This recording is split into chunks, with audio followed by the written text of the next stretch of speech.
Hello and welcome to the Disruptive Chef Entrepreneur Show. My name is Christian Fisher. I'm your host for today, and you hear me say this all the time.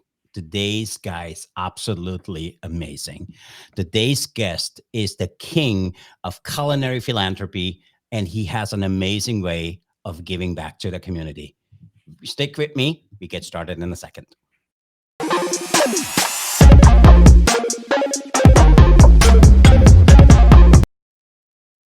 Hello, welcome back. I'm Christian Fisher, your host of the Disruptive Chef Entrepreneur Show, and I'm really excited to introduce you guys to Chef Dan Catanio. There's nobody better in around culinary philanthropy. You guys will be amazed of what he does and what he has done in his career and what he's currently doing. And he really perfected the way of giving back. So with that, Chef Dan, I'm so excited to Thank have you. you. Welcome to the show. Good to be here. Thanks for having me. I think this is awesome that you're doing this. This is a part of the what you're saying to make our industry a stronger industry by doing what we're doing. Because people see it and they get ideas from it, which is really awesome. So I So, appreciate Chef, what you're doing. thank you. And first off, thanks a lot for the gift of your time. Thanks for sharing your insights and your wisdom with our listeners. But I want to get started by how and why you're a good looking guy. You could be a model. Oh, How come you became a chef? How did it start for you? well, it started with my dad. My dad was a butcher, scratch butcher. So he worked in grocery stores and he worked inside of a lot of places that were, butchering Hmm. facilities. So with that, and I come from a large Italian family. I'm the youngest of six boys, and I have one sister. So from that time, I've just watched my dad in the grocery stores do his thing. And right next to our store in Stockton, California, was a place that was a delicatessen, an Italian delicatessen. They did a lot of catering. So they would ask my dad, "Hey, can the boys come over and help me do some catering and stuff?" So I took a liking to it. One other brother and my sister are in the food industry, but I took a liking to it. And then it got to a point where I was graduating high school, and my dad said to me, "So what do you want to do?" And I said, "Well, I Yeah. really don't know, but I love food, but I don't know." So he says, "Well," he says, "why don't you go to Lake Tahoe, California, and work with my sister, your aunt, and Yeah. see if she could get you a job at Harvey's Lake Tahoe in the hotel casino." I said, "Okay." So I went there for the summer, and I stayed there for over 6 years. Wow. So when I Wow. was in the as a dishwasher, hands up, I mean, I worked in the El Dorado buffet, 3, 4,000 people a night, that concept. And I'm thinking, God, this I don't want to be a dishwasher the rest of my life. So on my breaks inside of this hotel, I would go back in the main kitchen and watch those chefs do their thing. And I said, God, I think I would love to do something like this. So the executive sous chef, his name's Paul Amato, said to me, I notice you once in a while coming back and watching stuff. Are you interested in cooking? I said, I'd love to learn how to cook. So Yeah. he took me under his wing and said, we have a position, and that is in the garde manger. Would you like to be in the garde manger department? I said, the garma who? He said, the garde manger. He says, that's all cold food. I said, I'd love it. I'd love it. So there's where my journey started at Harvey's for 6 years. So eventually, after going the 5 years, I became the actual chef garde manger of the whole department. So I That's started as a amazing. dishwasher. I worked in the cold department, and then I became actual chef garde manger of the department. And I had like 6, 7 people under me, and we did all the salads for all the restaurants, all the salads for all the buffets and trays, and hors d'oeuvres and canapes and charcuteries for all the events. So I learned all that. Then I said to myself, well, I want to go further than this. So I asked the chef, executive chef, his name was Fritz Walters. He was from Switzerland. And Mhm. I said to him, can you recommend somewhere for me to go to school? And he says, well, let me think about it for a while. Is that what you want to do? I said, yeah, I'd love to. So my wife, who I was married to, and incidentally, I'm married to my wife now for over 50 years. We've been married. Congratulations. Yeah, thank you. So she was sick at home, and I went off of work and I went to the house, and she says, I saw this fantastic school that was on Good Morning America. I said, really? She goes, yeah, it's something Culinary Institute of something. Or I said, oh, really? She says, I said, did you write it down? She goes, I did, I did. So she gave me the paper, and it was the Culinary Institute of America in Hyde Park, New York. And I'm thinking, Yeah. boy, what a dream to do that, you know. So I applied, and I had to wait about a full year almost to get accepted to go, you know, into the Yeah. school. But in the meantime, you know, we both got pregnant, and my son was ready to be born. And I'm thinking, I'm not going to do it. There's just no way because I can't afford my son. I don't want to sell our house. Yeah. So Yeah. my wife said to me, "You do that. You sell Yeah. a house that you will give birth to our son, and you go back to New York." And I did. And I went to school, and then from that day after graduating, my journey began. That's amazing. That's an amazing story. Yeah. And for me, I have a lot of respect from individuals which start out like you in the dish room and work their way up, because I honestly believe being a chef is a calling. It's not something you get used to. You do it or you're not. For me, it honestly is a calling. And every time I talk to you, I get excited about my industry because the passion you bring along. Yeah. Oh, So thanks. now talk to us. So you done with the CIA. What did you do after that? What was your first position, or what was your first executive chef's position?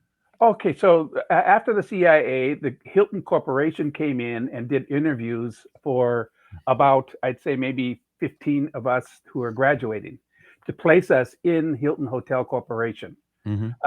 And I was selected to be one of those. So they put me in Rye Town, New York, in Rye, New Yeah. York, the Rye Town Hilton. And I stayed there for like 8, 9 months, but it was too expensive. They put me in the most wealthiest place on the face of this planet, you know, Westchester County. And I'm sitting in a high-rise apartment with my wife and my son. I said, I got to go back to New York. I mean, back to California. I just can't afford it. It's just Yeah. no way. You know, a one-bedroom place, you know, for like back then, 1,500, 2,000 a Wow. month. And I'm thinking, how Wow. can I afford that? There's no way. So to make a long story short, I went into the director of the human resources office at the Rye Town Hilton.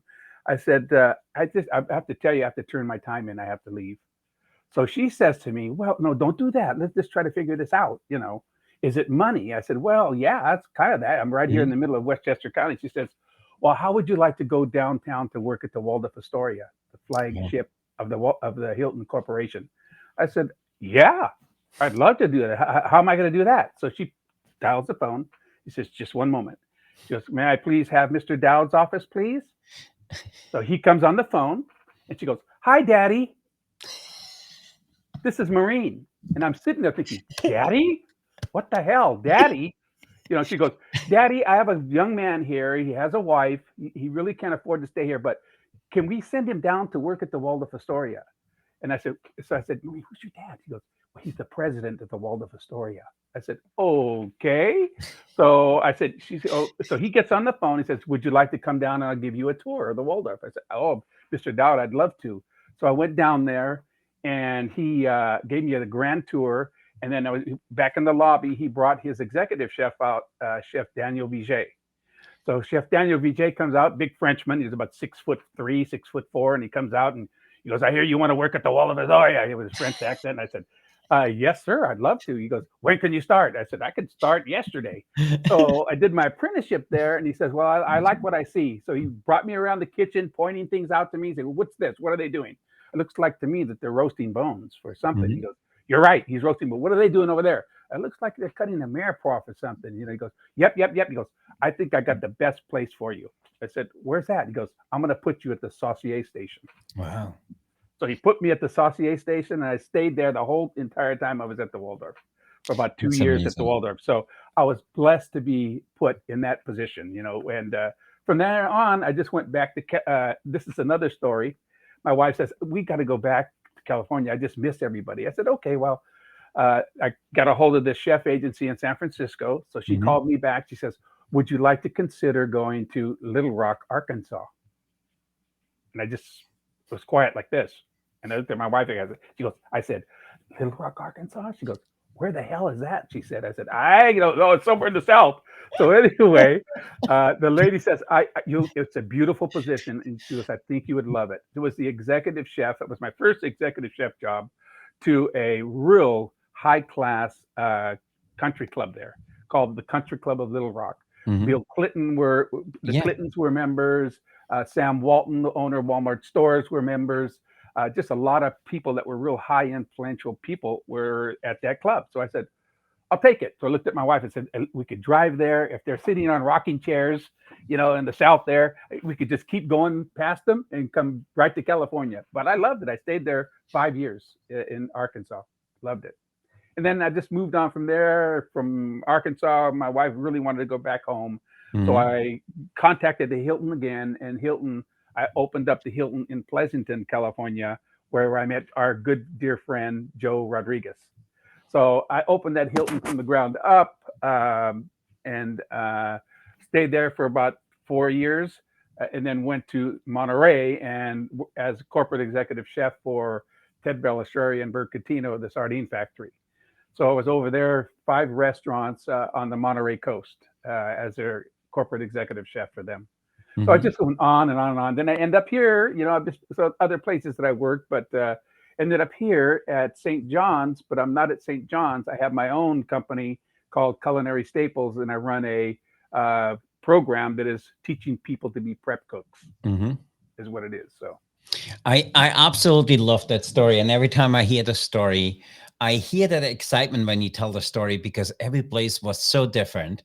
So there's a lot of our listeners, in the culinary industry or not, they are in a position where they say, hey, I need to do something else. I meant for something else. I want to have a bigger impact.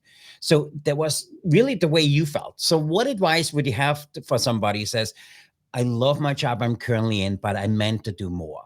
What advice would you have for somebody who has that kind of desire to make an impact? well, I certainly would look around, and we have such an advantage now on the internet that you could go on the internet and look Hmm. at big corporations and companies. I did join Compass Group. I did Hmm. Sodexo first, and then I went with Compass Group. Yeah. So Compass Group, which you were involved with, sent me all over the United States as a traveling executive chef for them, and I thought that was great. But I was in the sector Morrison Community Living. And then first I was in Bateman Community Living, but Hmm. as a research and development chef for them Yeah. in West Sacramento.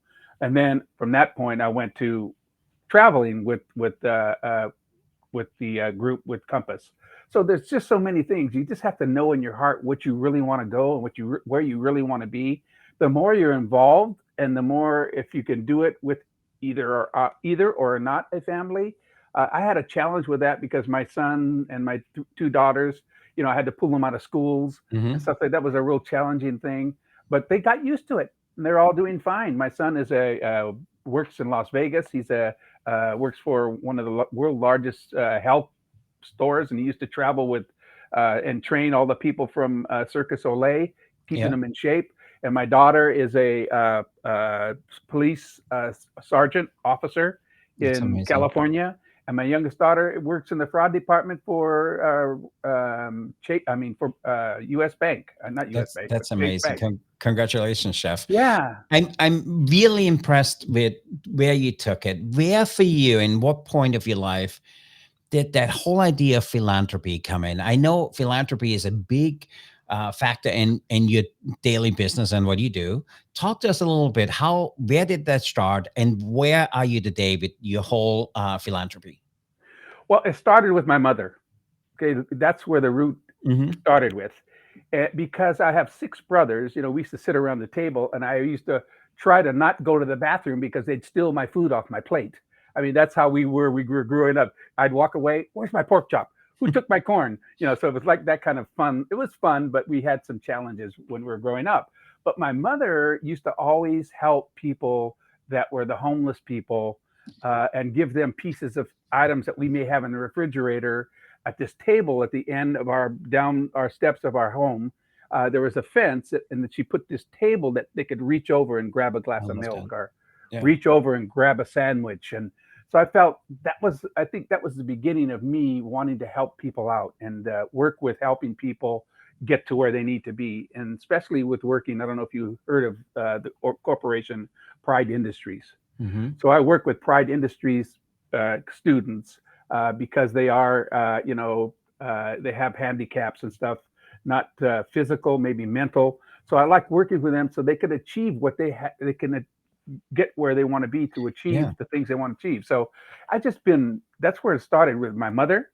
being out there and helping people out, and it's always followed me. I just now at my older age and in my end of my career as a chef working in the industry, I want to just teach and help other people.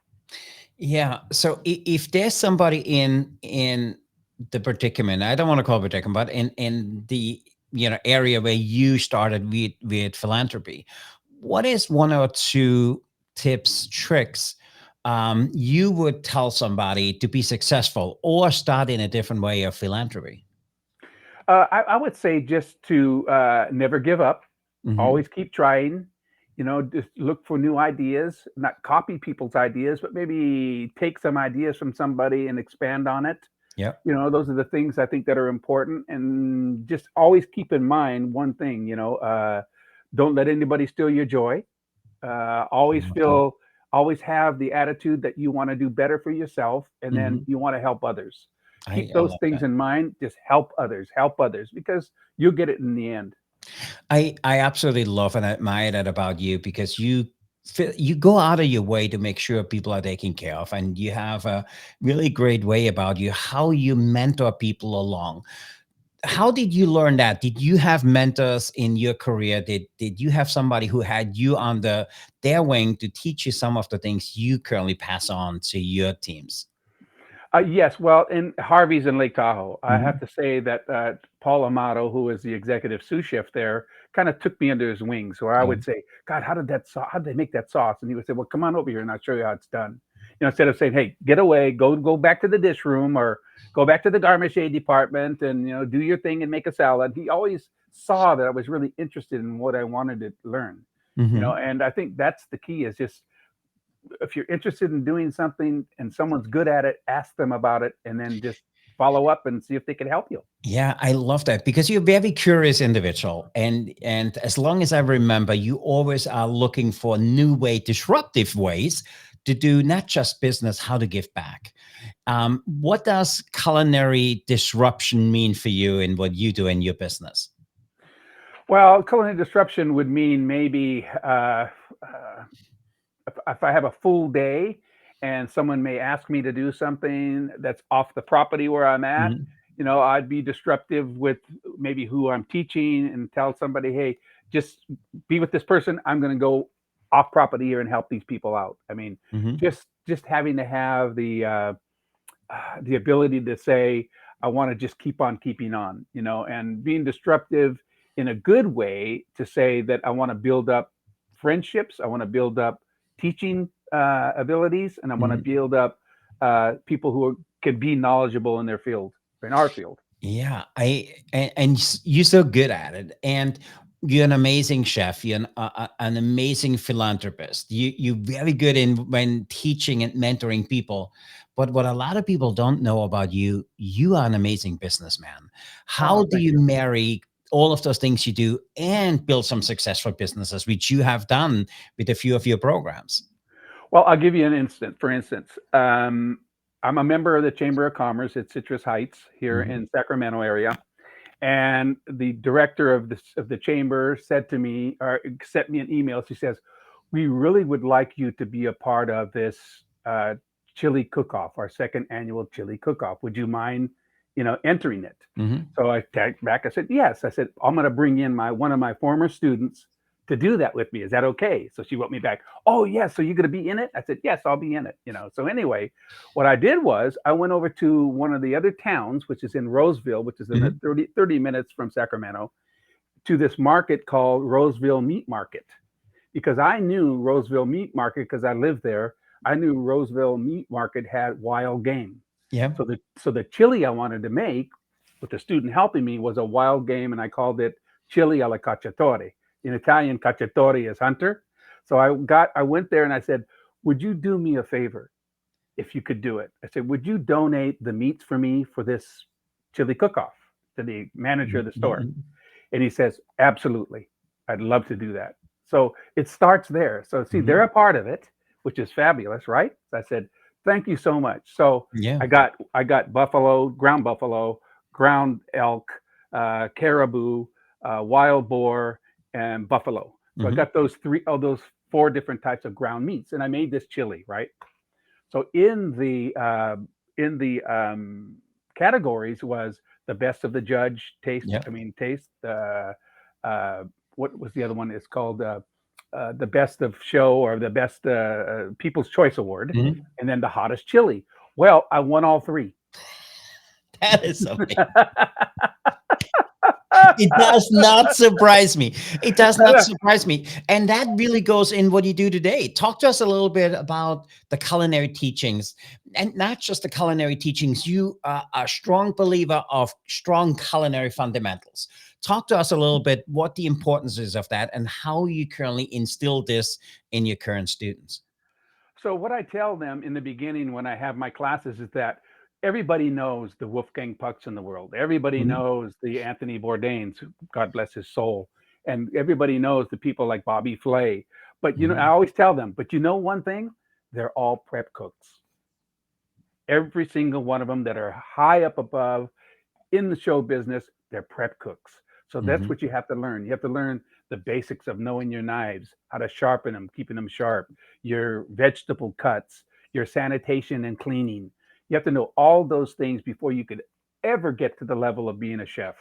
So those are the kind of things I instill in them to let them know that it's not just being a chef on TV that you're fabulous and you're no, it starts from the beginning. Every chef, like the Emeril Lagarces of the world and to people who are the Wolfgang Pucks of the world are prep cooks, and they'll always be a prep cook. And the mhm. chef that I worked for at Harvey's, his name was Fred Walters. He's a really good chef. I mean, just one of the best. Took me under his wings. He says, you know what? He says, I'm going to tell you this. He says, I am a cook, and I'll always be a cook. I'm a prep cook, and I'll always be a prep cook. I have the title executive chef of this hotel, Harvey's, but I'm always a prep cook and a cook. So that's what got it, my mind's thinking about that. I love that, and I always every time you say that for me, I remember the time I had the opportunity to spend some time with a few really good chefs, but one of them, my really dear friend, is Chef Fritz Sonnenschmidt, and he is at the height of the industry. He's an amazing garmacher, amazing teacher, the dean of the CIA in here in the U.S. And as we had lunch, I spoke to him, hey, about the whole idea, what does the title chef mean?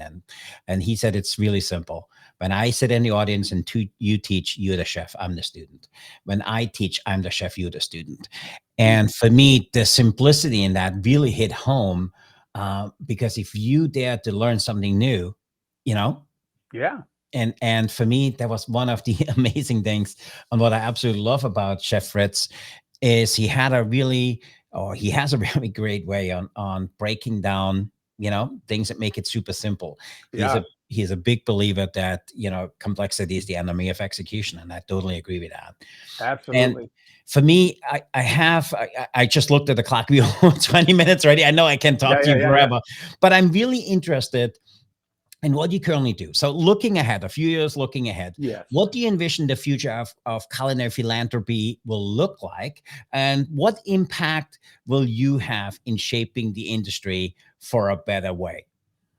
Well, hopefully, just creating these prep cooks to become cooks to Mhm. get into the industry and knock on doors in the Sacramento region. It's a large area here in Yep. Sacramento. Just to apply for a job to say, hey, I know my basic fundamentals of cooking and prep cooking.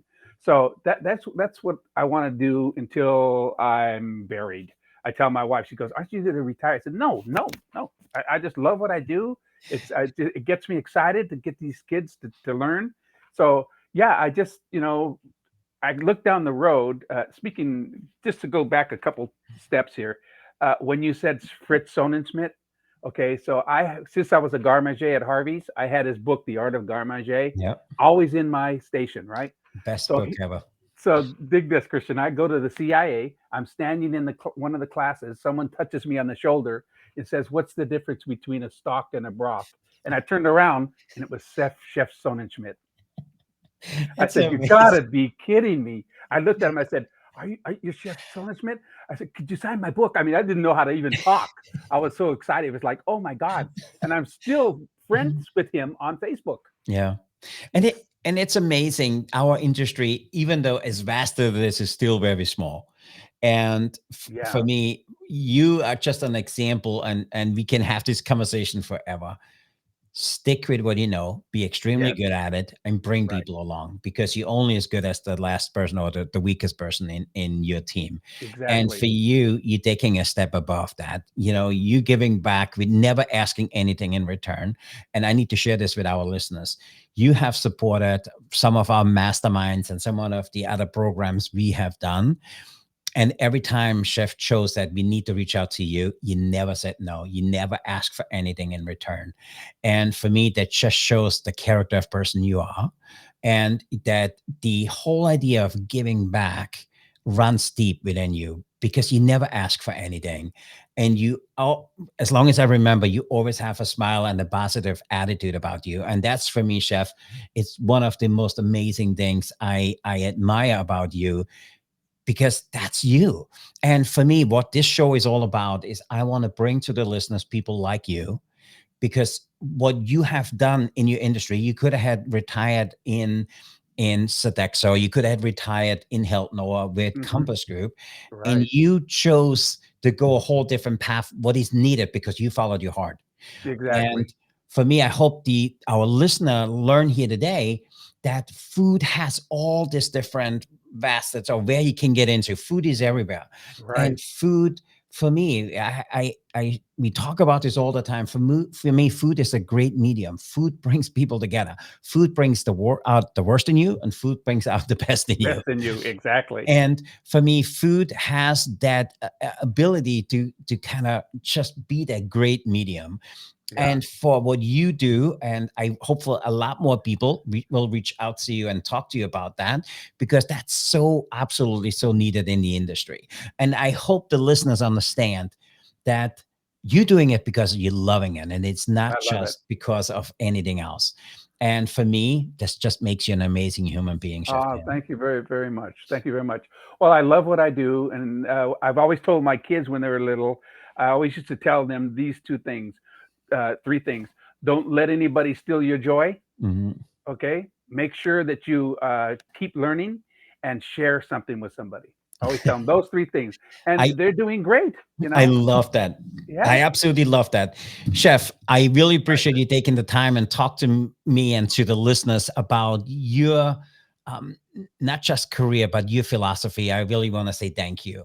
Oh, And it's then my also, pleasure. if you haven't done so, listeners, please go to www.disruptivechef.club, which is our private community where we gonna Great. bring you the best of the speakers, where you have some say of who we're gonna bring onto our show, and also where we have that unique ability to show the new things to you, and also some of new systems and processes we have. Chef Great. Dan, if Yes. anybody wants to learn more about culinary philanthropy and the art of giving back, how can they get a hold of you?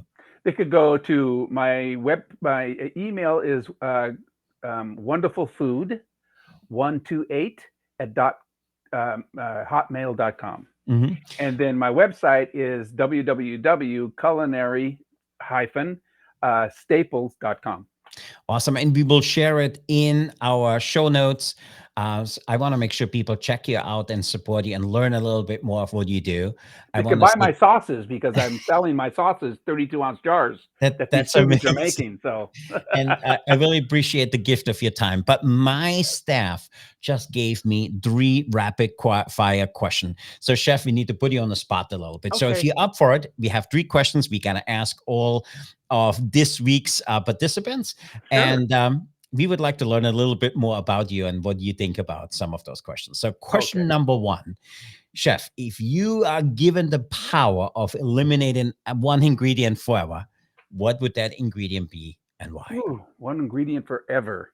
Gosh, there's so many beautiful ingredients that I like working with. Well, I have diabetes, so I'm thinking that maybe getting rid of half of it is maybe the sugar content in some of the Mhm. foods that we cook. Not completely eliminating it, but making more varieties for people that may have the diabetes that can have a lot of sugar, Yeah. but not getting rid of it. Maybe a lot of foods that are just pre-fabricated foods that are just pumped with so many garbage stuff that's in it that could harm somebody's body because all they're looking to do is make money. Yeah, I instead of, love that. Absolutely yeah. love that. So question number two is, you are rooted in the fundamentals of cooking. When did you ever break your own rule and disregarded all of the Mhm. norms, but your dish came out amazing? Okay, so of course, my Italian background.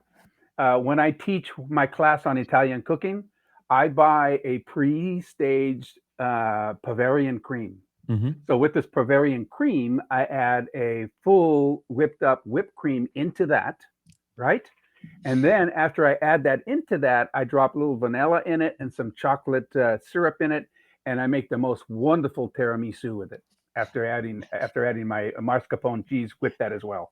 That's So awesome. yeah, Every traditional Italian is very mad at you right now because probably, but that's okay. You have to. All those things are available. They taste great and looks delicious. So I've I, had some real Italians make me a tiramisu, and it was like, where did this come from? But anyway. I absolutely love that. Our third and last question is, what is a kitchen gadget which is way overrated? Oh, kitchen gadget that's overrated. Oh gosh, I've used so many of them. Maybe uh, I don't want to say a slicing machine because you could use mandolins and stuff like that. But an overrated one, I don't know what is your opinion about that? Because I So love every piece of equipment that we get our hands on. we Overrated? I mean, what would it be? A pasta machine, maybe? I don't know. so for me, my personal thing is the microwave because we personally in my family don't have a microwave, because there's other ways of reheating stuff. So for me, if there's something which can go away or I don't need it, certainly for me a microwave.